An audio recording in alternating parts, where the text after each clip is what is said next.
malaika Jibril arambwiruti raghima anfu rajulun dakhala alayhi Ramadan thumma insalakha qabla an yughfar lahu, nguyu ngwatugihomba kaga n'amakuba wondi Ramadan izinjira. Tume araho ngaho amaze gutanga khutba, abasangiranye ndo bari kusanyije baje kumubaza, bamubajije impamvu yavuze amin eshatu. Mtume aramubwira ati laqad atani Jibril, malaika Jibril yagiye arambwiruti raghima anfu rajulun, ngo ari mu gihombo cyangwa se arakagwira izuru, ari mu gihombo kaga n'amakuba. Rajulun, ngo wawundi cyangwa se umuntu dakhala alayhi Ramadan yarinjiye musanga ari muzima aranayisiba, ntabwo rutarayisibye wayisibye.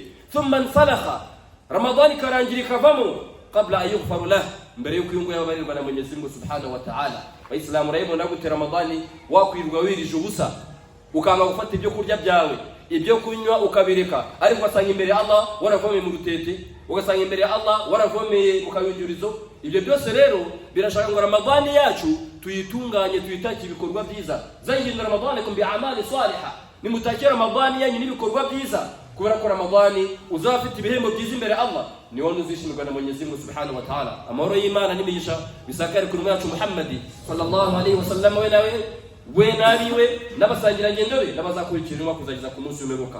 Dusaba Allah ko atugenera kubwe muweze n'ubuganeza bwadushyira muri abo ngabo. Allahumma amin. Ndashaka kugira ngo twibukiranye ku kintu kimwe gikomeye cyane cyugarije urubyiruko. Bimwe fi kitab al-muharramat bigaragara mu bitabo by'ibyaziririjwe, bimwe abasore bakunze gukora, cyane cyane abasore nibo tuvuga. Mu byazirijwe byinshi harimo abasore gushyiraho amatentiye, harimo kwambara ibikomo, harimo kwambara amasheneti, harimo noneho no gushyiraho amatatiwaje. Cyane cyane tugiye kuvuga hadisi y'ibana na tatiwaje. Umuyisilamu ese aramutse asizeho tatiwaje, Mtume yayivuze urakuntu Mtume ari umuhanga.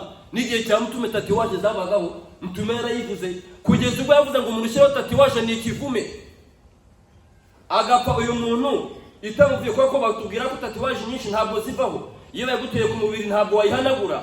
Uyu muntu bigenda bite? Mwema na Muhammad sallallahu alaihi wasallam hadithi ikomoka kuri Ibn Mas'ud radiyallahu anhu, Allah mwishimire. Ibn Mas'ud aratubwira cyane, Ibn Mas'ud radiyallahu anhu qala, Ibn Mas'ud Allah mwishimire aratubwira uti qala Rasulullah sallallahu alaihi wasallam. Ibn Mas'ud aratubwira ngo intumwa y'Imana, Imana imuha amahoro n'imigisha, yaravuze iti la'ana Allahu liwashimati wal mustawshimati wal mutawsimati wal mutafallijati bi husni al ghayrati khalqillah. Qalat lahu imra'atu fi dhalika فقال وما لنا ألا أن ملعنا رسول الله صلى الله عليه وسلم في كتاب الله. قال الله تعالى وما أتاكم الرسول فخذوه وما نهاكم عنه فانتهوا.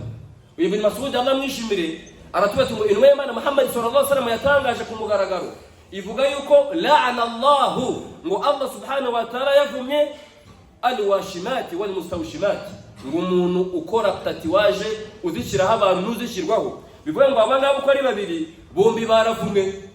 Musore nyumva, niba ushyiraho tatiwaje cyangwa niba uyifite, kora ukwicuza kudasubira kora tauba, kubera ko upfuye ntabwo izakuvaho, bazagushingurana nayo uri ikivume. Aho kugira ngo ujye urufunga somo yawe uri ikivume imbere ya Mwenyezi Mungu, kandi iyo tatiwaje kabitakuvaho, ahubwo ibyiza nuko wakora ukwicuza kudasubira, ukaba wasaba Allah imbabazi, ukaririra ibyaha byawe, hanyuma ugasaba Mwenyezi Mungu Subhanahu wa Ta'ala ko yakwakirira igisibo cyawe. Kandi tatiwaje bishobotse ko yavaho, ariko kuyiciraho ni haramu, kubera ko ubaye ikivume. Niba ubaye ikivume iswana zawe zirakirwa, niba ubaye ikivume ibikorwa bya Allah byakira. Igisubizo nuko bidashoboka. Mwema muri hadithi ikatubwira iti Imana yavumye babagore bashyira ku bantu tatiwaje, ndetse n'abayishyiraho ubwabo. Bivuga ngo babandi bayishyiraho mu bagore nabo baravumwe, havumwa n'abandi biyogosha ingohe, ugasanga umugore ari gupinga ko Mwenyezi Mungu yamuremye.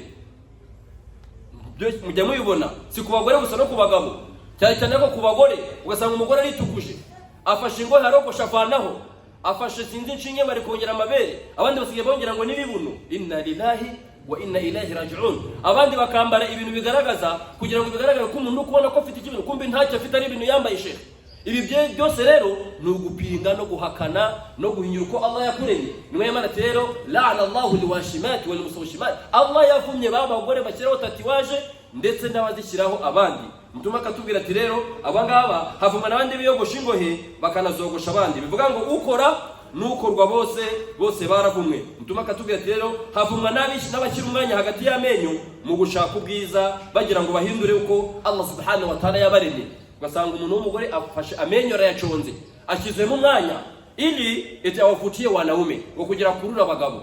Bivuga ngo abo bantu batatu baravumwe. Umuntu kibishyiraho tatuwaje uyishyiraho mugenzi we, bivuga ngo ukora akazi n'ukorwa, bivuga ngo uyishyiraho n'uyishyirwaho bose ni bivumwe. Havumwa na wawundi wogosha ingohe, ndetse havumwa na wawundi ushyira umwanya hagati y'amenyo agira ngo akore iki, ashaka ubwiza cyangwa se apinga uko Mwenyezi Mungu Subhanahu wa Ta'ala yamuremye. Hanyuma umugore umwe atangira kujimakana Ibn Mas'ud, amugisha impaka amubaza ibi ni ibiki, kuki abantu bavumwe baraziriki. Ibn Mas'ud aramusubiza aramubwira ati ibi byose nta yindi mpamvu nuko ni gute nge ntavuma wawundi wavumwe n'intumwa y'Imana n'ubwitabo cya Mwenyezi Mungu Subhanahu wa Ta'ala akaba yaravumwe. Arangije amusomera aya ivuga iti wa ma atakumur rasulu fakhudhuhu, ibyo intumwa yabazaniye muzayifatisha ibijigo mu bikomeze, wa ma nahakum anhu fantahu, n'ibyo intumwa yabaziririje muzarekane nabyo. Bivuga ngo Umuyisilamu kuba yakwishyiraho tatuwaje ni haramu, no kuba bayigukira. Bivuga ngo wowe ubikora ako kazi n'ubishyiraho abantu n'uzishyirwaho, abo bose baravumwe. Hakavumwa n'uwogosha ingohe ndetse na wawundi ushyira umwanya hagati y'amenyo kugira ngo ashakishe ubwiza. N'Umwami Muhammad sallallahu alaihi wasallam muri hadithi ya Ibn Abbas radiyallahu anhuma, Allah bishimira uyu Abbas we nase, qala Ibn Abbas aravuga ati lu'inat alwasilatu walmutawsilatu wannamisatu walmutanammisatu walwashimatu walmustawshima. Ibn Abbas aratubwira ati ngo Allah amwishimire. Intumwa y'Imana iravuga ati Allah yavumye babandi bakora imisatsi. Ugasanga bamwe mu badamu bacu hari igihe usanga gusara umudamu wawe aba afite haramu ku mutwe utabizi, amamenshi, ugasanga amaperike, iriya misatsi ya pirate baba batoragura, sinzi amaplante, iyo bisatsi byose, amadrede, birasa, ibyo byose umugore mukaryamana ku buriri afite haramu ku mutwe, hanyuma nawe ukaza gusanga ugaceceka, ngo abagore ngo nukubaho uburenganzira bwabo. Nibyo, ariko icyo Allah yaziririje n'intumwa yayo, wowe niba ushaka kugira ngo Allah yakire ibikorwa byawe, ivane nk'umwanda. Muri hadithi ndende umugabo wasaba giduwa zamura ibiganza bye, ya Rabbi Mana nyagasani ndagusaba ko wama ibi ngibi. Intumwa y'Imana wa matu'amu haram, ngo uyu nguyu impamvu atari kwakirirwa iduwa ye, ibyo kurya bye ni haram, wa masharabu haram, ibyo kunywa bye ni haram, wa masharabu haram, wa malbasahu haram, n'imyambaro ni haram, wa ghudhiya bil haram, n'ibyo ivurugutamo byose ni haram, n'ibiri ku mubiri n'ibimuriho byose. Intumwa y'Imana ati fa anna yustajabu lidhalik, ngo ni gute umuntu nk'uyu nguyu yakwakirirwa ubusabe bwe. Abayisilamu bivuga yuko umuyisilamu ushaka kugira ngo Allah yakire ibada ze, agomba kureba ko atarya haram, agomba kureba ko atambaye haram, agomba kureba ko ku mubiri we nta kintu cya haramu kiriho. Ibyo nibiramuka bikuranzeho, menya yuko uzaba wakoze iki, uzaba wanyishe ibada zawe. Kandi Allah subhanahu wa ta'ala muri Qur'ani aratubwira ati ya ayyuhalladhina amanu, yemwe abemeye Imana, ati'u Allah wa ati'u ar-rasul, nimwumvire Imana mwumvire n'intumwa yayo, wala tubtilu a'malakum, muramenye ntimuzapfisha ubusa ibikorwa byanyu, ntimuzagira ibikorwa byanyu impfabusa. Bivuga ngo Umuyisilamu rero wishyiraho ibyo ngibyo twavuze, ayo maperike, senge, ugasanga imisatsi ya pirate, za menshe, amaplante n'ibindi, ibyo byose iyo ari umusatsi utari umwimerere wawe, ibyo byose mu by'ukuri bituma ubona imivumo ya Mwenyezi Mungu Subhanahu wa Ta'ala. Bityo ibyo byose rero Allah Subhanahu wa Ta'ala yarabishirije. Ibn Abbas ati rero aratubwira ati Allah Subhanahu wa Ta'ala yavumye alwasilatu, mwenye kuunganisha. Kuwasili ni kuunganisha, wawundi ufatanya, bango wawundi wasuka imisatsi. Ari umusatsi w'umuntu we alhamdulillah, ariko ya misatsi ya menshi wowe usuka n'usukwa mwese muri bivume. Bivuga ngo abasuka n'abasukwa imisatsi ya haram bose ni bivume. Mutuma akakomeza tubwira ati si ibyo gusa, ahubwo havumwe na babandi bishyiraho ibindi bagira ngo bashyire ibiri ku mubiri wabo bitazabavaho. Ugasanga umuntu afite ibintu bitazamuvaho ku mubiri, yongeye amabere, yongeye amabuno, yongeye sinzi imbaraga. Ugasanga abasore nawe anyoye imiti mu akaboko kiyongere, abandi bakanywa ibinini. Ibyo byose ubaye kivume imbere ya Mwenyezi Mungu Subhanahu wa Ta'ala. Allah Subhanahu wa Ta'ala yatubwira muri Qur'ani, aratubwira muri surati Ibrahim, alam tara ila alladhina badalu ni'matallahi kufran wa ahallu qawmahum daral barar jahannam yaslawnaha fabisal qarar. Aratungo alam tara, ese wabonye babandi alladhina babandi badalu bahinduye ni'matallahi kufran, inema Allah yabahaye, ingabire Allah yabahaye bagahakana. Mwenyezi Mungu ntabwo azi kurema.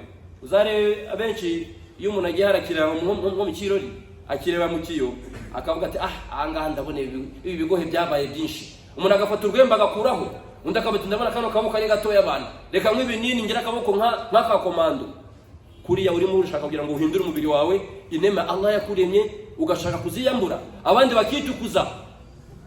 Kwitukuza ni cyaha gikomeye cyane, nuguhakana ko Allah yakuremye, kubera yuko niba umuzungu izuba ari mukubita agashaka uburyo yaba umwirabura, wowe ugashaka kugira ngo uhitukuze uhindure uko Allah yakuremye. Allah tero alam tara ila alladhina badalu ni'mat Allah kufra wa halu qawmahum dal albarar. Allah tero se wabonye babandi baguranye nema za Allah subhanahu wa ta'ala, aho gushimira ahubwo bagahakana, maze bagatuma abantu babo batura mu nzu y'ubumbukiro. Bivuga ngo ituye umeze gutyo abantu bawe batuje mu nzu yo kurimbuka, uburi kivume. Shaytan rero wavumwe umuntu akitwaza ati ngiye ibi byose nabikoze ngo kubera ko shaytan ari yanyoheje. Shaytan kumusumira uko izakwihakana. Umuntu agakora icyaha ati satani niyo yanyoheje, izakubwira uti nge naje ndi muri hebara. Bityo rero Islam mu gusoza tuzirikane ko ibi byose ari byazirijwe. Shaytan ni kiyavuze, yaravuze ati wala udillanahum wala umanniyanahum wala amurannahum fala yubatikuna adhana al-an'am wala amurannahum fala yughayyiruna khalqa Allah wa man yattakhidhu shaytana waliyan min duni Allah faqad khasira khusrana mubina. Shaytan wararahiye ivuga ngo iki? Yaravuga ati mukuri la udillannahum, nzabayobya. Sukubayobya gusa ahubwo nzabizeza ibinyoma, kandi nzabategeka guca amatwi y'amatungo, nzanabategeka guhindura kamere ndemano y'ibiremwa bya Allah. Allah ati rero kandi uzagira shaytan inshuti aretse Allah subhanahu wa ta'ala azabagize igihombo gihambaye. Allah katwibutsa ati kiremwa muntu wanyuzwe nuko Allah yakuremye, ushaka kugira ngo upinge Mwenyezi Mungu. Allah ararema wowe ugashaka nawe kugira ngo wireme, ukabona ko ibyo Allah yagukizeho wamuhinyura. Hari abandi bavuga ati bangiye gutya ndabona ukomeze njye gushaka umuti bangire muremure, ukomeze reka njye kongera ibi nibi. Allah kumusumira ukazagushyira ngo nasuzuguritse kubera ko wapinze ko Allah yakuremye. Nyurwa no kumana yakuremye kubera ko yo irarema kandi irabaza ntabwo ibazwa. Ejo igihe izagufata miri ikubaza uburyo wapinze uburyo yakuremye, uzafite igihe umujyamba yano ku isi ndetse nejo kumusumiruka. Mu gusoza rero Mwenyezi Mungu Subhanahu wa Ta'ala mu surati al-Infitar aratugira inama atubwira ati ya ayyuhal insan ma gharraka bi rabbikal karim, ati yewe kiremwa muntu ni iki kikubuza kikoreka kigatuma wirengagiza nyagasani wawe nyiri utagatifu. Alladhi khalaqaka fasawaka fa'adalaka, Allah niwe wakuremye amaze kukurema arakuringaniza aguha igihagararo. Si ibyo gusa aranagutunganya ndetse akaguha imiterere igukwiriye. Fi ayi sura masha arakabaka, Allah guhitiramo ishusho, iyo shusho Allah yawitiyemo aguhita ishusho yatunganyije uko ayishaka.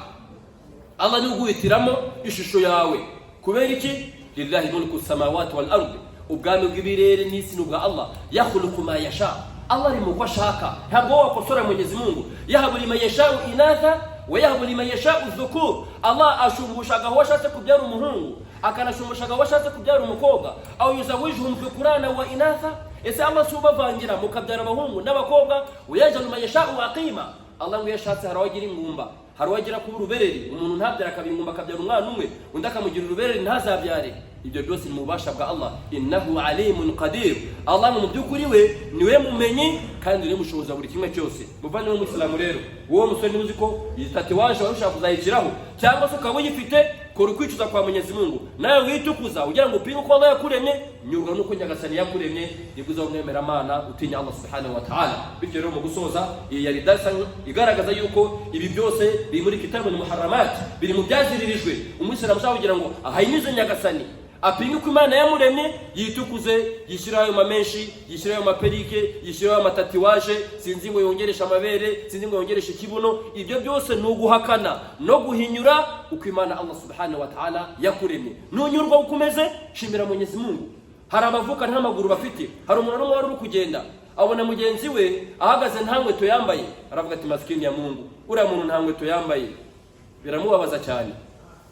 Wawe ndageze imbere nawe aza gusanga hari undi noneho we nta maguru afite, ni ikirema, ni igicumba, nta maguru afite. Aravuga ati ko nariragiye inkweto yuko nta nkweto mfite, bituye ngo udafite amaguru. Bivuga ngo buri wese ntakagere muri hejuru, ahubwo ugere uri munsi yawe. Bizatuma ushimira ingabire n'inema za Allah, bibe uri muri abandi bashimira uko Allah yakuremye, bitazatuma abandi bahakana inema z'Imana. Allah kazaguhanisha ibintu bihambaye ku munsi w'imperuka. Tusabe Mwenyezi Mungu Subhanahu wa Ta'ala atworohereze inshallah, kandi dushye muri babandi bumva kandi bakumvira. Mu gusoza rero inshallah ya gahunda yacu y'itapi turakira cyakomeje.